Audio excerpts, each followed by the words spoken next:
Le message du jour vous est présenté par notre frère Marc. Salut chers bien-aimés de notre Père Céleste. Aujourd'hui, nous clôturons notre message 3 conseils pour surmonter l'anxiété. Point numéro 3. La paix de Dieu vous protégera. Bien-aimés, nous surmontons l'inquiétude en anticipant la paix de Dieu. Paul assure aux croyants que Dieu a promis de leur donner la paix. Cette paix de Dieu qui surpasse toute intelligence gardera vos cœurs et vos pensées en Jésus-Christ. Philippiens 4, verset 7. Très cher, la paix de Dieu se trouve uniquement en Jésus-Christ.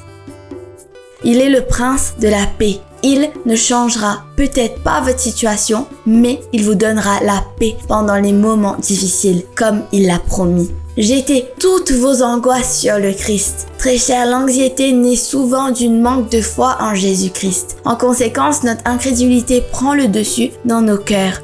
L'anxiété, dit Jésus, vient d'une manque de foi. Beaucoup de nos angoisses viennent d'un regard restreint sur Dieu. L'Écriture promet aux désespérés que « ma grâce vous suffit ». 2 Corinthiens 12, verset 9. Le professeur Stuart Scott a si bien dit « L'espoir n'est pas défini par l'absence des difficultés. L'espoir se trouve plutôt dans la grâce de Dieu, au milieu des difficultés.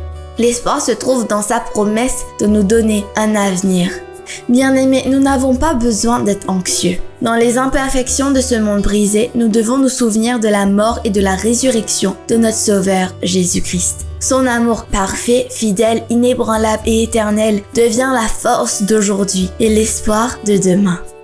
Je vous en prie, reposez-vous dans l'amour et la paix de Dieu. Que Dieu vous bénisse tous. Profitez de votre journée en lui. À demain pour un autre voyage dans la parole de Dieu.